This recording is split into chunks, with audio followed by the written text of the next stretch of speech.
Gwangju. Almost a half of a year has passed. How has it been?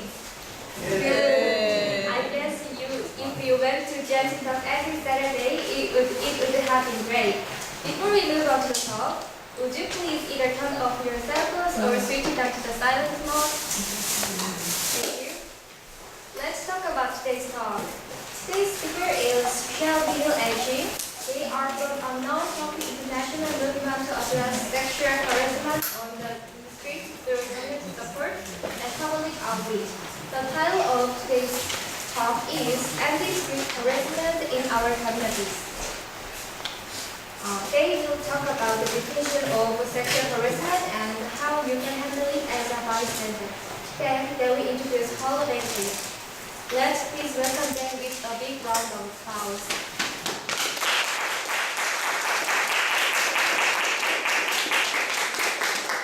Hello, and thank you everyone for being here today. I know especially because it's a holiday weekend, I'm really excited to see so many people here today, and thank you so much for sharing your time with us and talking about this important issue. So first I'd like to talk a little bit about how Hollaback Korea started. Oops, I apologize, I hit the wrong button. Hollaback as an international movement started about almost 10 years ago in New York. A young woman, Daejeon, was harassed by this person on the subway who exposed himself to her.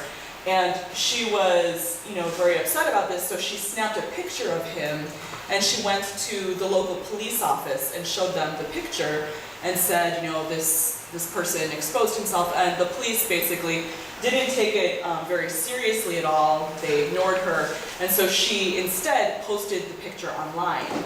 And then, even though it was almost 10 years ago, that photo became very popular online, and it even became the headline story on New York Daily News. And as a consequence, a group of 7 young people, men and women, had a discussion about this issue. And as women in the group were sharing their experiences of street harassment, the men in the group said, one of the founding members, Samuel Carter, said, it's like you live in a different world than we do. So this prompted this group to take action and to found a project so that everyone can work together to address street harassment, which we're going to introduce in more detail as we talk today. Here in Korea, some of the initiatives we've taken have particularly been to get community members to take photos like this, where we hold a sign and we put some message in English and Korean, addressing some issue related to street harassment. So perhaps today some of you would like to join our photo campaign. Okay, so here's an example of the New York City page. Over the last 10 years, you can see so many people have shared their story of street harassment to the project. And when you visit Hollaback page, you can learn more about these experiences by reading stories. And at the bottom of every story, there's this green button, and it says, "I've got your back." And clicking that button is an important way that the person who suffered the street harassment knows that even if someone on that bus, or on the street, or on the subway, even if no one there supported me that day, someone out here does support me, and also is taking a stand with me against street sexual harassment.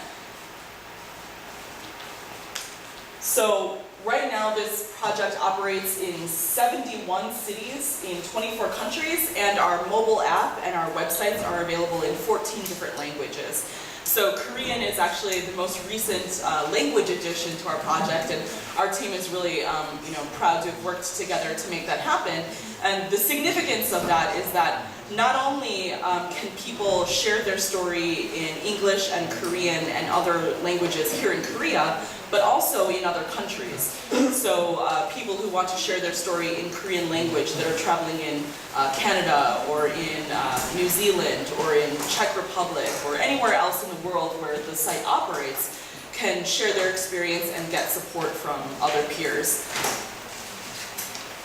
So a little bit more about our local project. Hollaback Korea was founded by a great team of 23 people, and I want to acknowledge some of those volunteers that are here today. So Maria, if you wouldn't mind standing up. Maria is our local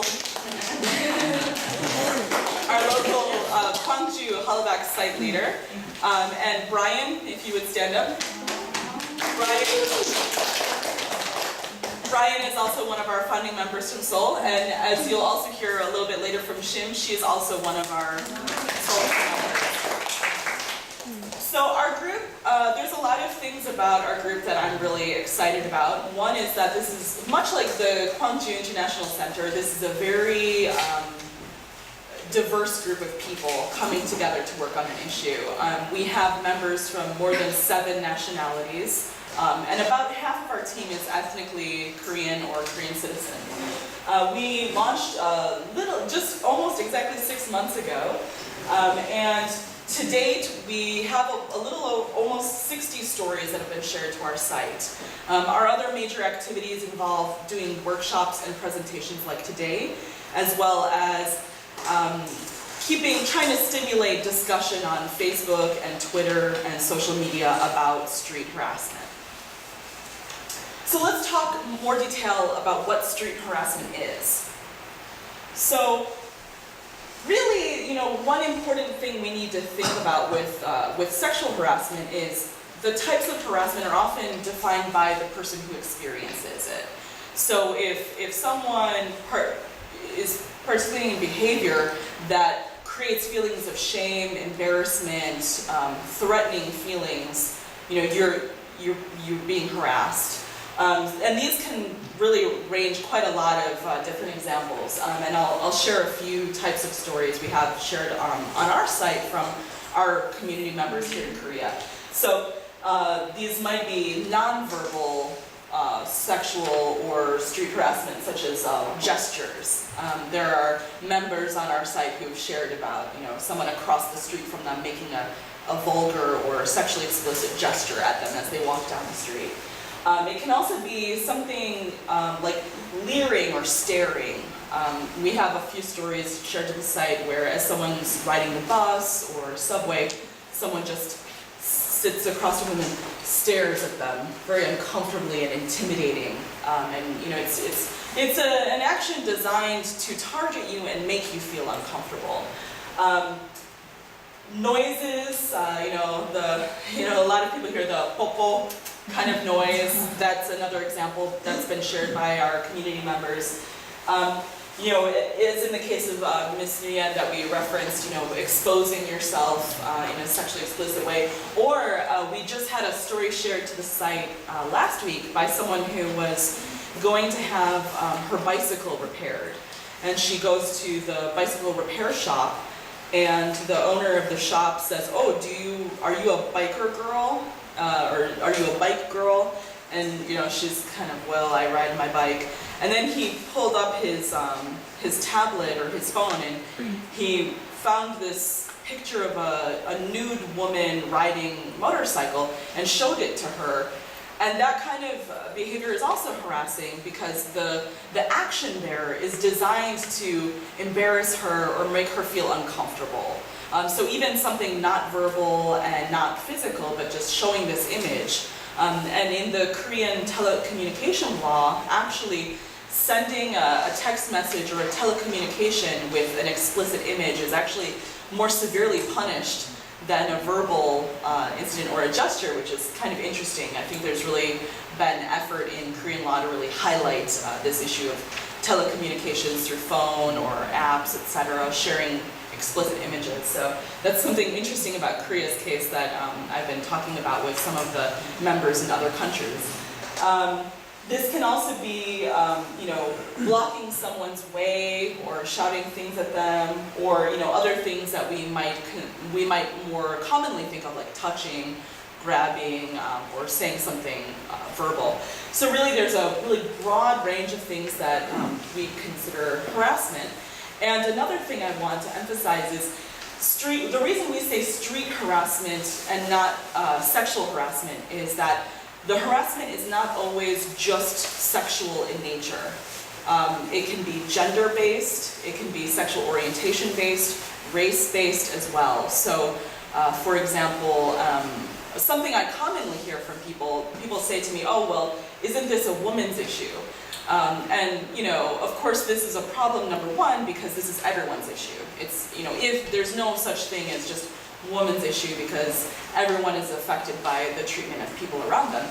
But this is also the case that people don't realize that, you know, men can also be targets of street harassment.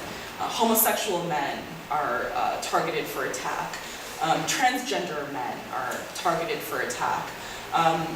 Sometimes people that are in an intercultural or interracial or international or multicultural, the number of words that we've affixed in media to people from different nations or different racial backgrounds that are dating are targeted for attack as well. So there's really a lot of different forms of street harassment that can take place, and our project is designed to be a very inclusive space and a safe and comfortable space for those that are experiencing harassment to come and share their story and get support from other community members. Why does this matter so much to all of us? Whether we've directly experienced street harassment or not, we need to care about this because these experiences teach us to be silent. There's a woman in our project who describes, she grew up on the other coast. Anyway, she talks about how she first experienced street harassment when she was going to school on the public bus. And there was a certain person who always rode the bus that would stand so close to the middle school girls, like very close so that his body would be touching their shoulder if they were sitting. And so she talked about how that was her experience several times a month, and her friend's experience, a daily experience of some girl on that bus going to middle school every day, and none of them discussed it. Or they just said, oh, don't sit next to that guy. But nobody spoke up about it with someone who could help them, like the bus driver or other adults or teachers in their life. So I think, what we really want to see happen is a project that motivates all of us to make sure that our friends, but also the next generation of people after us, feel more comfortable and safe to come to us as people that will help them and will respond and take this issue seriously. So that's why we need to reframe this issue as something that affects all of us. Okay, so let's talk about some examples of how you can Hollaback. The term Hollaback, it's our international brand, and the idea of it is that when someone yells at you or holla at you, you holla back. I'm going to say something back, or I'm going to respond somehow. So our goal is to get not just the person who is directly being harassed to respond, but also the bystander, the person who witnesses this, should also feel empowered and confident to holla back. So again, this matters to us because every person in our society deserves respect. And one way that we can show respect to each other is through what we call a green dot. And I'll show you in a few minutes on our map. The cases where there are green dots on the map, that's an example where a bystander intervened to assist the person being harassed, or to confront the harasser and say, cut it out, stop what you're doing, or raised awareness about what happened. And I'm really proud to say that our map does have green dots on it, and I'd love to see more of them. So I hope you'll join me in making that effort happen. So we like to have a fun tone and attitude. So here are some tips on how you can be a badass bystander, okay? So first let's address, I'm sorry this is a little difficult to read. Let's address some reasons why don't people stand up? Why do people hesitate to lend their support or to intervene? There's a lot of reasons, but 5 common ones. Some people think, well, this is not my problem. I don't know that person, so it's not my business to intervene. Another person, another thing we come in here, oh, it's a cultural thing. I don't understand. And I think a lot of us who have experience traveling, we might have limited resources sometimes for understanding the context. We can sometimes just really let ourselves ignore a situation because we think, oh, I don't understand. I must misinterpret what's happening. So that's another common excuse we hear for not getting involved. Another one, nobody else is doing anything. I think this one is really powerful because we often see when one person stands up and says, I'm going to do something, others will often join, right? But if nobody is doing anything, we're all just waiting. Who's going to take action? So we need that single spark, right? And then another one is, oh, it's just harmless. Oh, that's just a compliment. Oh, it's not serious. It's not a big deal. It's not as horrible as some other thing I've heard of. This is another reason that sometimes people decline to get involved. And finally, I can't make a difference. There's a lot of us in our communities that want to see a change, but don't feel confident to make that change happen. So that's another thing that we come across frequently, and that we've seen, though, that with more and more people joining our community, people are gaining the confidence to intervene. So what are 5 simple ways that you can take action?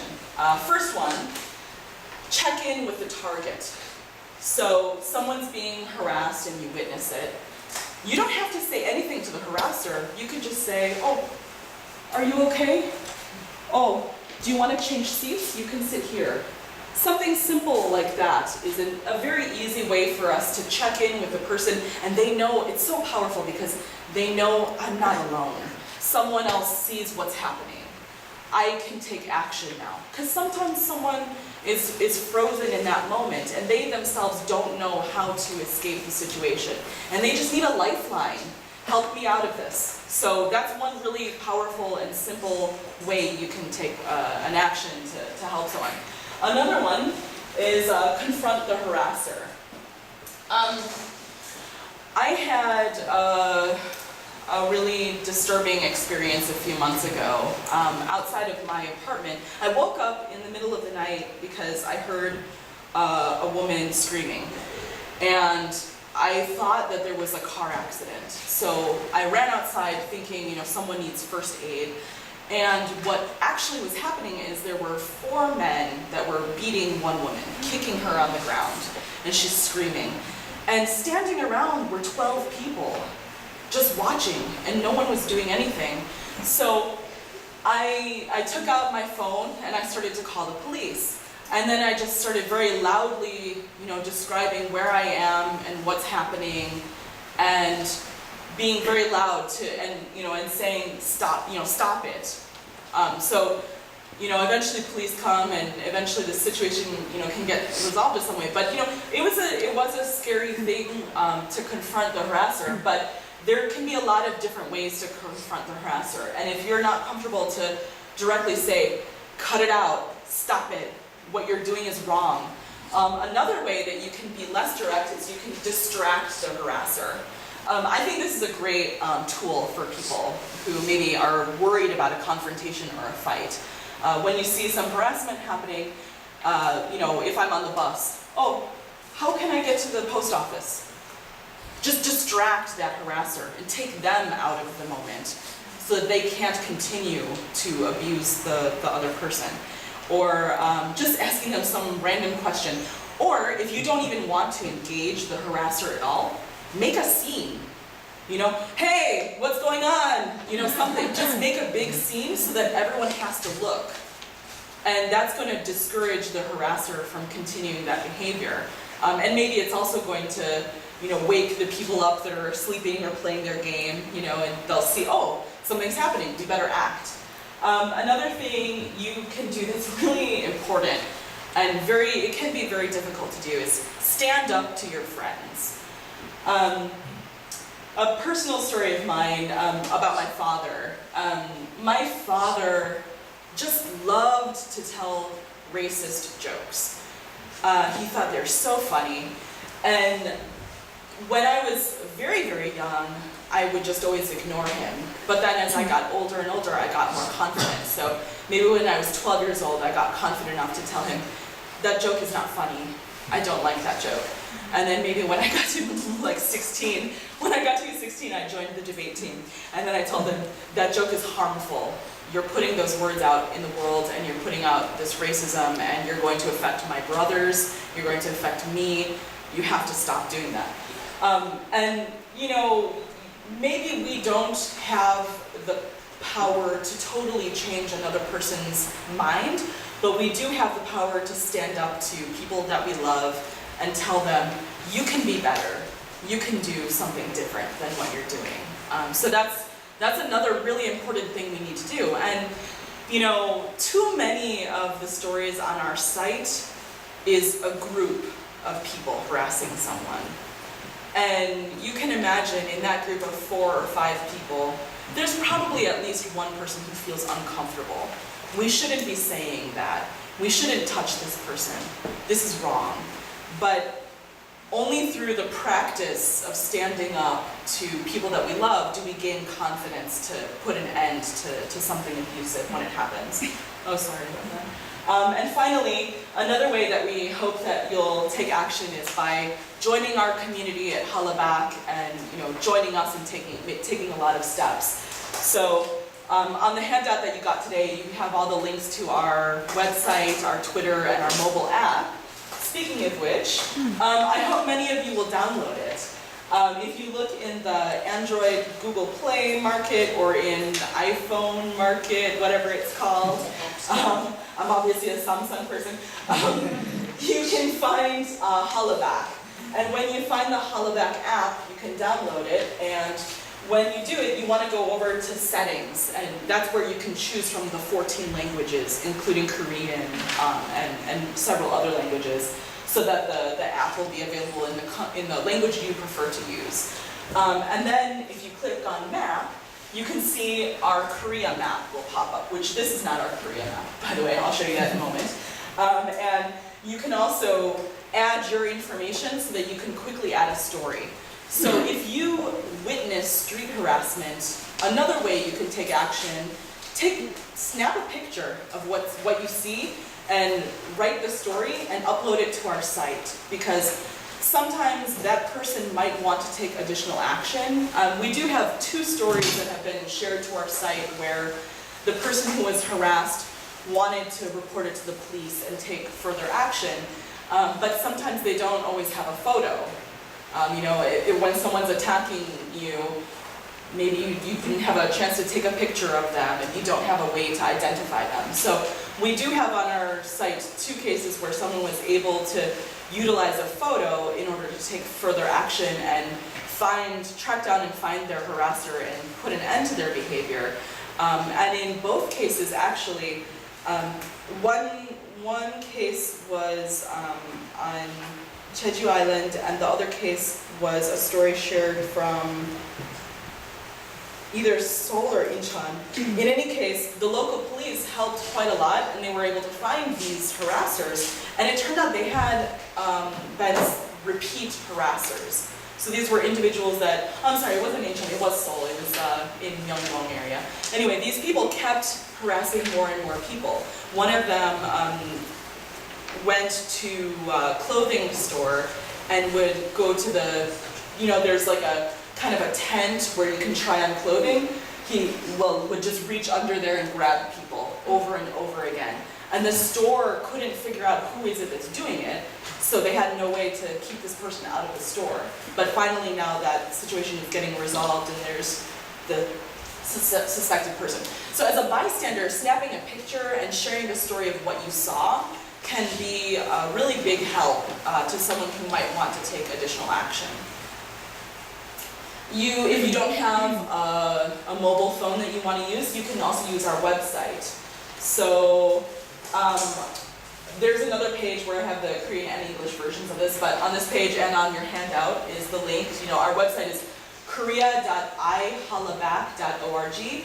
and for the Korean language version of the site, /KO. We have a lot of great connection between the other global sites. We're connected with what they're doing, and we learn their best practices, and we share about media mentions about Hollaback Korea as well. And we also get to participate in these workshops for international leadership development. We participate in campaigns like the green dots that I described to you, and we also participate in efforts to recruit college campus chapters of the project, or other chapters of the project that operate independently and organize events and things on campus. So we're always looking for great people and great leaders in all communities in Korea who'd like to get more involved as well. So this is the screen on the website where you can share the story.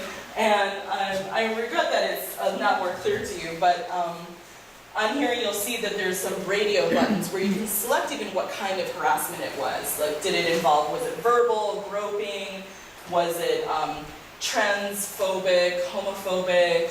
Was it, I think the next one says stalking, racial, etc. So you can also help us better understand the characteristics of street harassment in our communities by providing that information. When you post to the site, it's totally anonymous. If you choose to put, just a name, you can choose what name you want to do, and we never will provide your email address or other contact information in any way. So we keep this space very rigorously safe.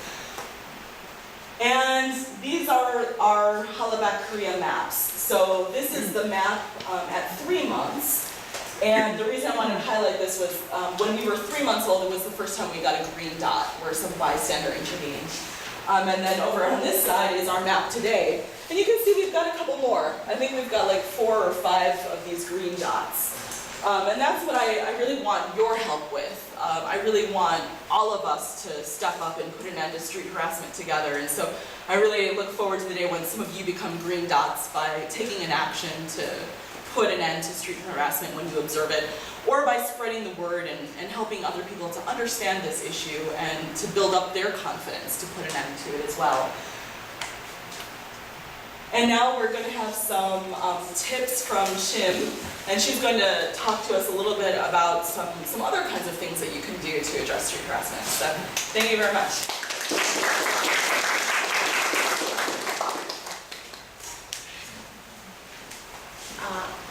I'm going to present tips for GIA members, you guys, and it's a tips against sexual harassment or street harassment. If you think you are harassed, remember, first, you are a victim and it is never your fault. Just remember this. So don't blame yourself and don't feel guilty about being harassed. And if you think you are harassing someone unintentionally, remember this. Make a sincere apology rather than excuses. Say, I am sorry. I didn't mean to hurt you. It's not my intention. Rather than, no, I didn't mean to do that. No, you were there. No, you were just, do not blame someone who was hurt. Just say sorry and make a sincere apology.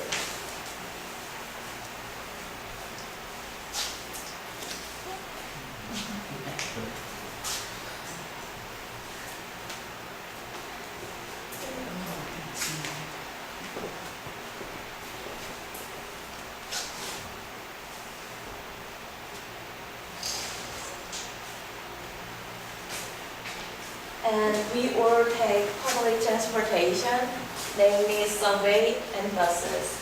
I say that when you're in busy commuting buses or in empty buses, please remember this and just share this tip with your family members or sister or friends. Busy commuting buses, avoid spots surrounded by the other gender. It's not because other gender always touch you or always make you uncomfortable. It's just avoid the situation that make me uncomfortable or just make some misunderstanding. And if you feel someone is touching you, which is hard, physically or with eyes, saying that I know what you're doing, I'm watching you, and then, or scream, just hard, or express you are uncomfortable in any ways. Or you can text others and show the text to the harasser, then I know what you're doing, like, someone is sitting next to me and I think he's something weird or she's something weird. And rather than facing someone, okay, in a bus, rather than like sitting right in front of someone, you can stand against the wall or someone's face, so you can avoid the uncomfortable situations. And in an empty bus, in a busy commuting bus, someone might grab you or touching you, but in an empty buses, someone might take picture of you or your body part or sexually harass you. So avoid the backseat. Sitting in backseat can make your journey easy and comfortable, but may put you in dangerous situation. And no weakness. If you think you are going to fall asleep, please take a front seat and in single chair. So this is So again, we want to emphasize that, you know, harassment is an issue that's very important, and it's defined by the person who experiences harassment, and we want to support that person. So we hope that you'll join us in spreading awareness about how to put an end to harassment. And in the meantime, we want to work to equip people with resources to cope with what they do experience at the same time that we're all working together on this social transformation, so that no longer will there be people that target other people for violence. Thank you so very much today again to the GIC and to all the wonderful staff and volunteers here that make this a great space for discussion and sharing information. And we look forward to hearing more from our supporters in Gwangju, and we look forward to trying to continue to provide content that's useful to your community. So we hope to hear from you, and we hope to continue to build our relationship between Hollaback, Korea, and Gwangju, as well as the rest of our communities. Thank you again so much.